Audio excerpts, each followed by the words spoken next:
Okay. Chapter 48. The 12 tribes of Israel returned to Judah. Those are the tribes that were allotted lands in the promised land by Moses and Joshua. The priestly tribe, the Levites, were not given a land, but there's actually 13 tribes, and they all returned.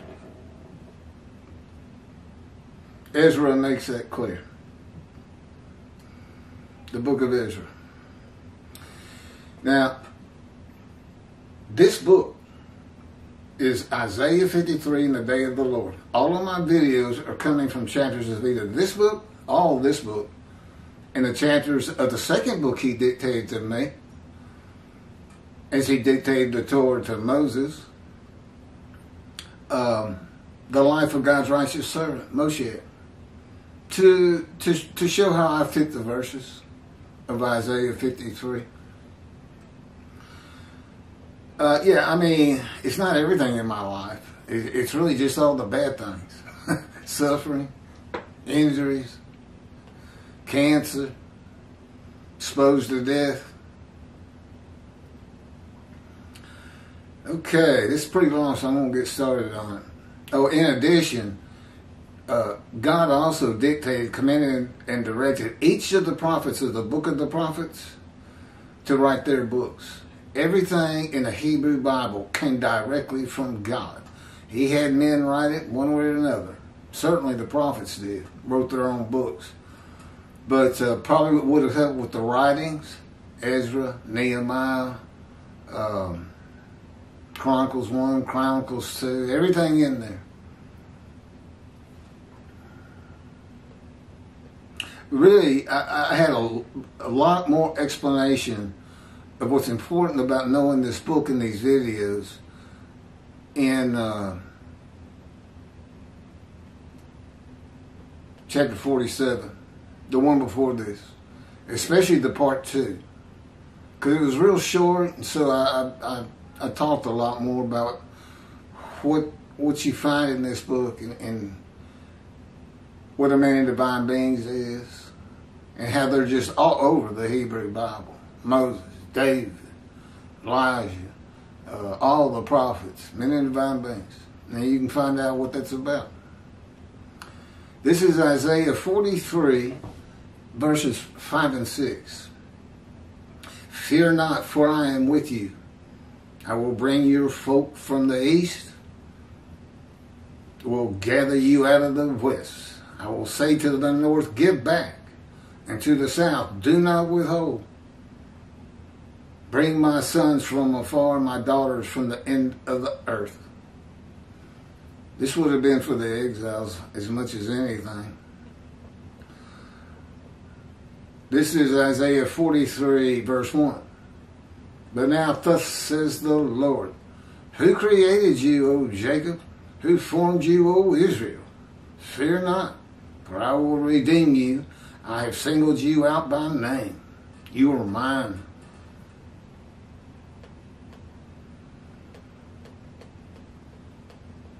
Our exiles were certainly redeemed.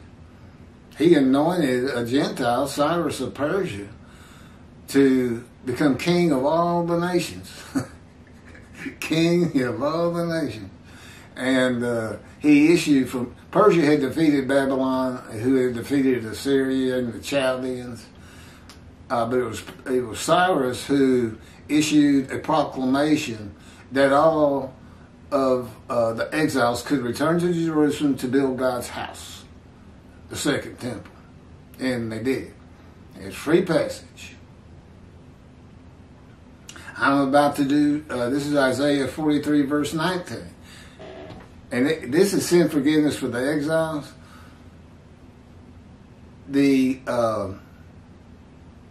sin forgiveness of Jeremiah 31 is for the Roman dispersal, the diaspora, away from the promised land, or away from your country.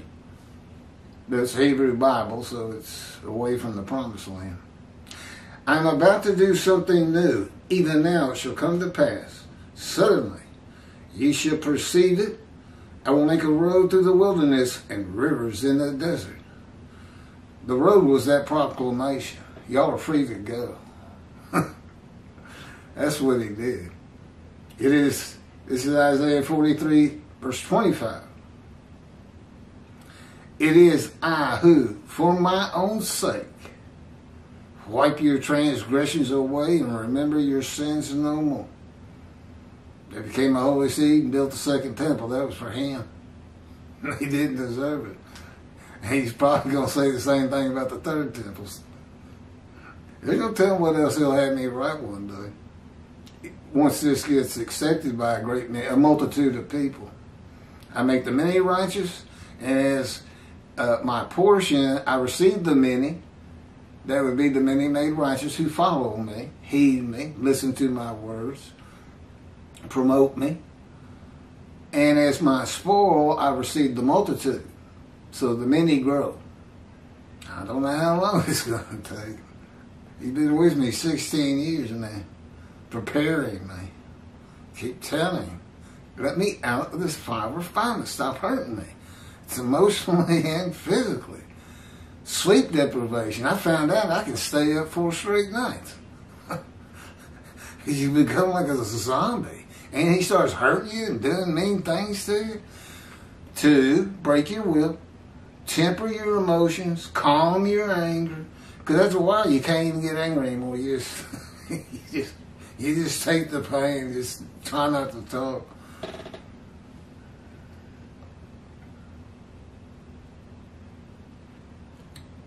This is 1 Chronicles 5 through 26.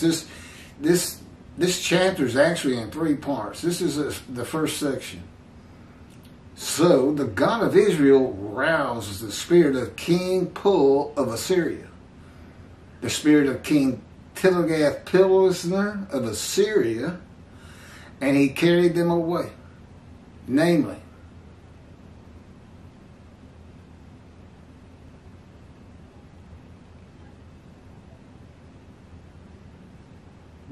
we got 2 kings of Assyria, Pul and Tiglath. Just keep reading, he said. And he carried them away, namely, the Reubenites, the Gadites, and the half-tribe of Manasseh, and brought them to Hala, Habor, Hara, and the river Gozan, to this day. Those are the tribes that they didn't live in the Promised Land. They lived east of the river Jordan, adjacent to it. Apparently there was some nice land right across from the Promised Land. And they got to see it and take it off. Now the northern kingdom's going to get, this is what I'm about to read, defeated and deported, with Gentiles imported to the northern kingdom. And eventually Judah is defeated by Babylon. Assyria defeated the northern kingdom and the tribes I just mentioned. In the days of King Pekah of Israel, King Tiglath-Pileser of Assyria. Oh, no, that's a different one. Came and captured Ajan, Abel, Beth, Makkah, Jonah, Kedar, Hazor, Gilead, Galilee, the entire region of Naphtali, and deported all the inhabitants to Assyria. That's 2 Kings, chapter 15, verse 29. In the 9th year of Hoshea, the king of Assyria captured Samaria. That's the northern kingdom. It's sometimes called the Samaria, sometimes Ephraim, and sometimes Israel. He deported the Israelites to Assyria and settled them in Hala, at the river Habor and the river Gozan, and in the towns of Media.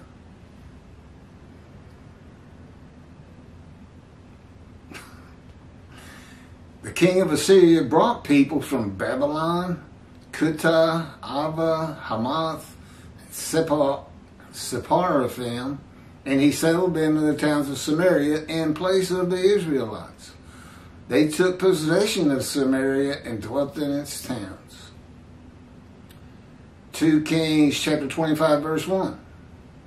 The king of Babylon had them struck down and put to death at Ribah, in the region of Hamath. Thus Judah was exiled from its land.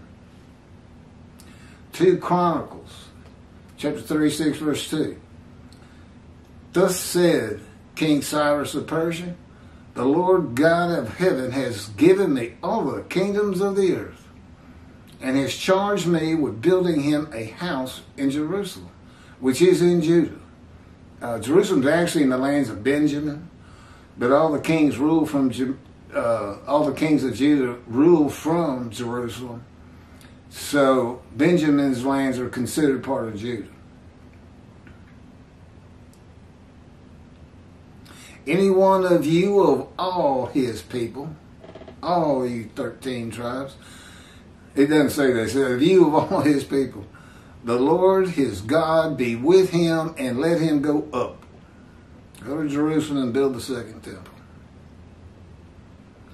1 Chronicles chapter 9 verses 2 and 3.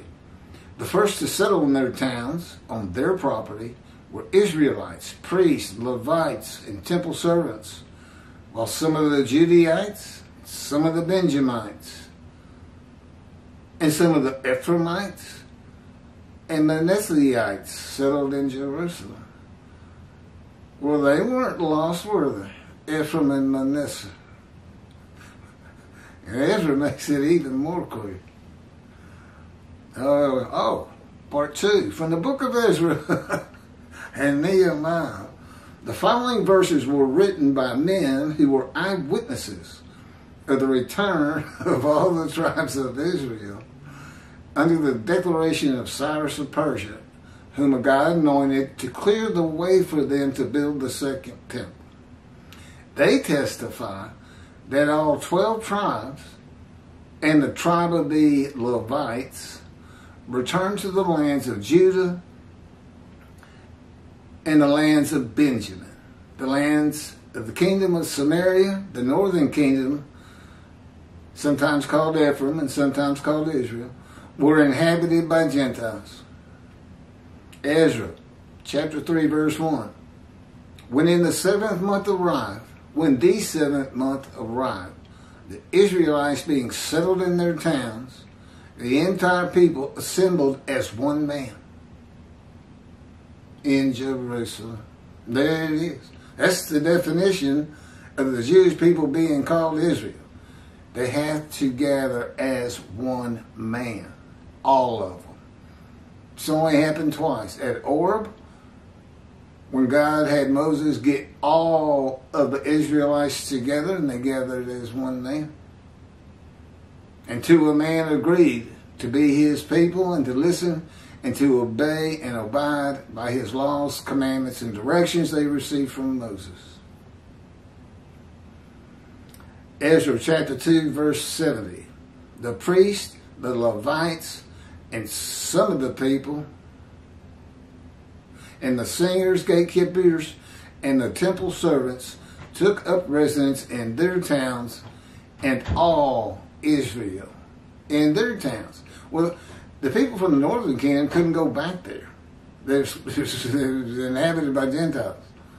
So they came into Judah, which had been vacated during the exile, and the people who had lived there, it was some 70 years, were no longer alive, I guess, for the most part. And they just had to establish new residences, new towns for the exiles. Everybody living in the southern kingdom.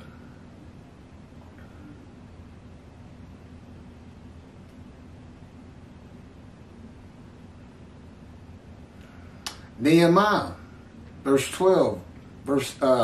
12, verse 47.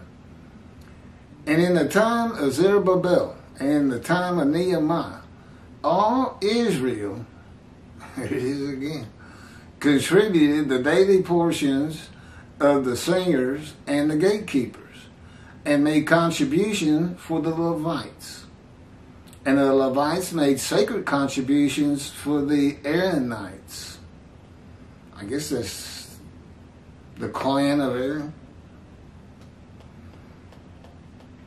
Ezra, verse 8, again, chapter 8, verse 25.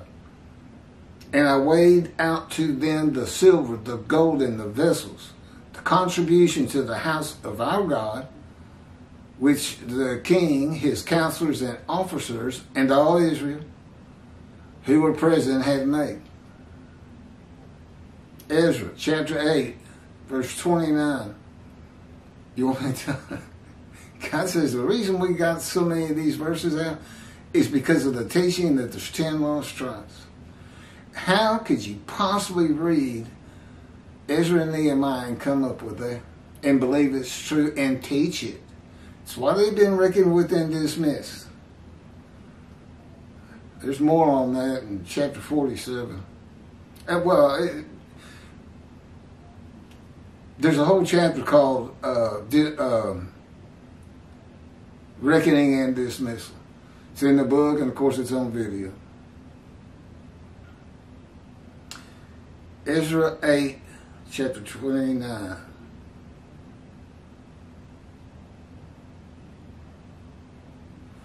Guard them diligently until such time as you weigh them out in the presence of the officers of the priests and the Levites and the officers of the clans of Israel in Jerusalem in the chambers of the house of the Lord.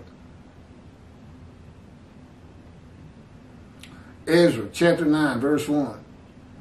When this was over, the officers approached me, saying, this would have been Ezra, the people of Israel and the priests and Levites have not separated themselves from the peoples of the land whose abhorrent practices are like those of the Canaanites, the Hittites, the Perizzites, the Jebusites, the Amorites, the Moabites, the Egyptians, and the Amorites.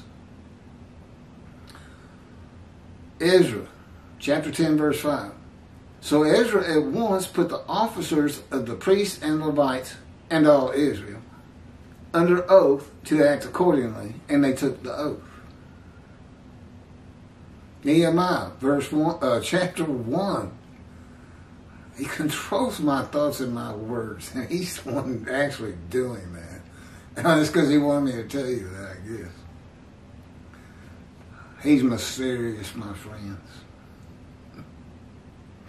He's got a lot of personality. He can be quite humorous, when he's not tearing me to pieces in the fire of refinement, which is pretty rare, actually.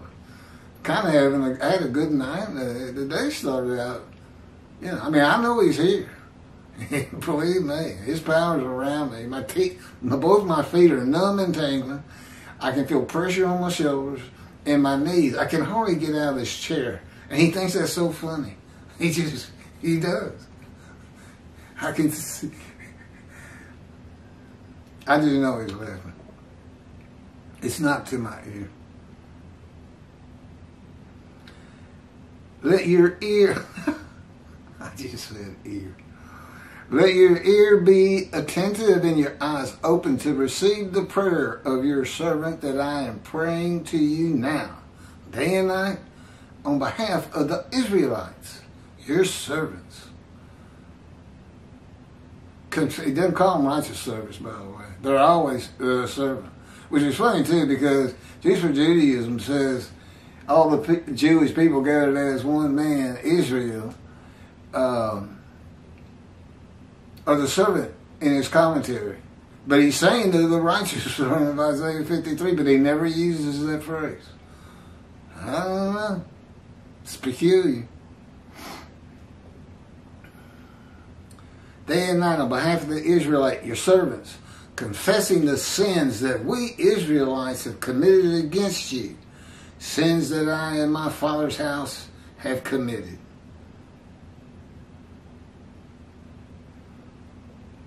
Chapter 2, verse 10. When Sanballat the Horonite and Tobiah the Ammonite servant heard, it displeased him greatly that someone had come intent on improving the condition of the Israelites. There would be people from the northern kingdom, Gentiles. Nehemiah chapter 8, verse 17. The whole community that returned from the captivity made booths and dwell in the booths. The Israelites had not done so from the days of Joshua son of Nun to that day. And there was very great rejoicing. Right, part of the high holidays. Nehemiah chapter 8 verses 1 and 2. On the 24th day of this month, the Israelites assembled, fasting in sackcloth and with earth upon them. Those of the stock of Israel separated themselves from all foreigners and stood and confessed their sins and the iniquities of their fathers. Day of Atonement, Yom Kippur beginning. Nehemiah chapter 11 verses 3 and 4. These are the heads of the province who lived in Jerusalem, in the countryside of Judah. The people lived in their towns, each on his own property. Israelites, priests, Levites, temple servants, and the sons of Solomon's servants. While in Jerusalem, some of the Judahites and some of the Benjamites lived. Okay, it's part 3, last part. The tribes of Reuben, Gad, and the half-tribe of Manasseh, and the northern kingdom of Samaria were deported northwest of Babylon, that would have been Iraq, and to the towns of Media, that would have been Iran, and the kingdom of Judah was deported to Babylon. Again, that's Iraq. Jerusalem is within the lands of Benjamin, which lands are considered part of the kingdom of Judah, since that is where the kings of Judah rule from. I'm telling him while I'm reading that, I've already said this. And he said it's good for him to hear it twice. Okay, that's what you say to God. He'll say, Keith. I said, what? Go do this, go do that. Or turn the TV up. And I'll say, okay. Because that's what you do with God. That's what you say all the time. Okay. He doesn't always... Actually, he rarely addresses me by name. If he says something, I know it's from me.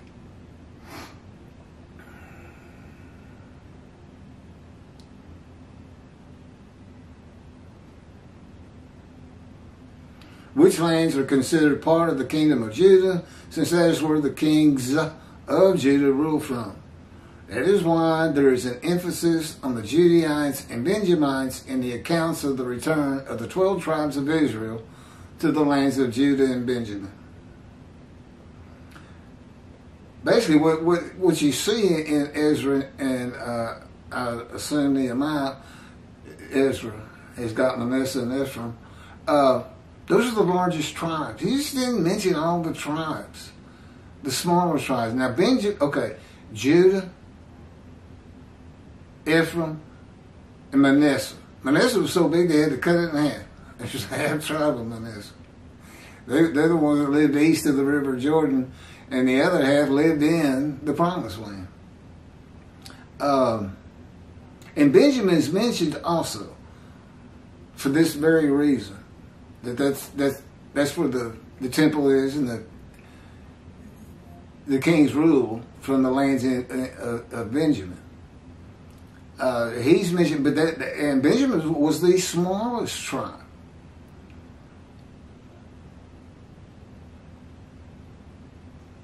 I just keep thinking this is where this 10 tribes aren't in here came from. I don't know how you can read it that way, as you can tell.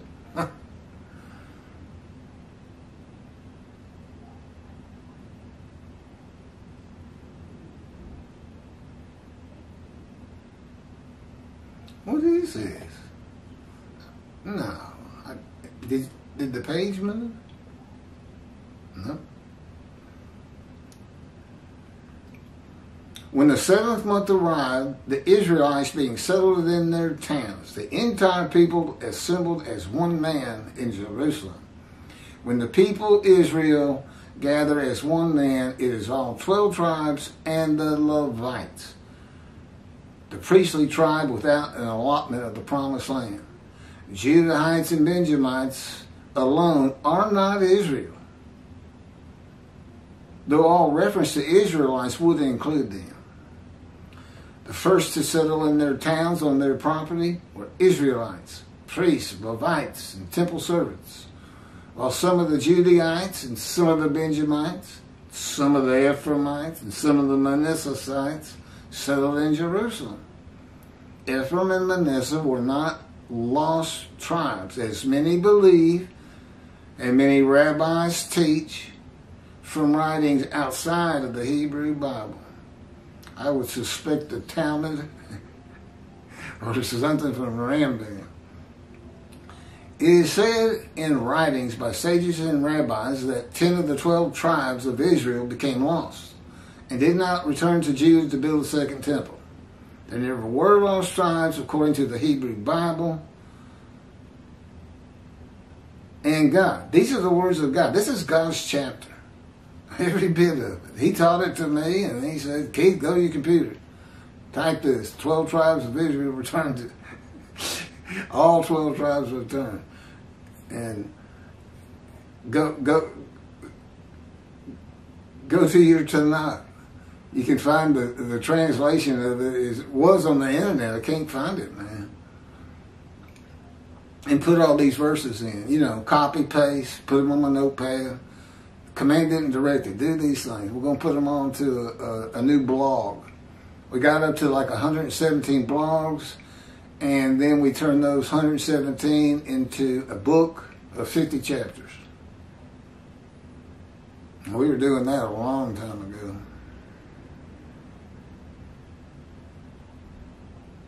If there were lost tribes, then Isaiah wrote a prophecy of God that was false and was not fulfilled. Isaiah 43, verses 5 and 6. Fear not, for I am with you. I will bring you folk from the east. I will gather you out of the west. I will say to the north, give back. And to the south, do not withhold. Bring my sons from afar and my daughters from the end of the earth. Isaiah's prophecy is to all Assyrian Babylon exiles returning by the words of God. The return of the exiles to the land of Israel, given to Abraham, Isaac, and given to Abraham, Isaac, and Jacob by covenant, and partitioned among the 12 tribes of Israel by Moses and Joshua, is not just the Babylon exiles of Judah and Benjamin. It includes all the tribes that were defeated, deported, and exiled by the Assyrians before them. The Babylon exiles were the last to be deported to the vast lands of Babylonia, which was once Assyria, where all the exiles were, and by this time scattered far and wide throughout Babylonia along many different rivers. The Babylon exiles are all 13 tribes in Assyria, Babylonia. What they ought to be called is the Assyria, Babylon, Persian exiles. Next chapter, chapter 49, there's only 50, so we're getting there. I'm getting there. The final prophet of God. This is God taking a shot at Muhammad.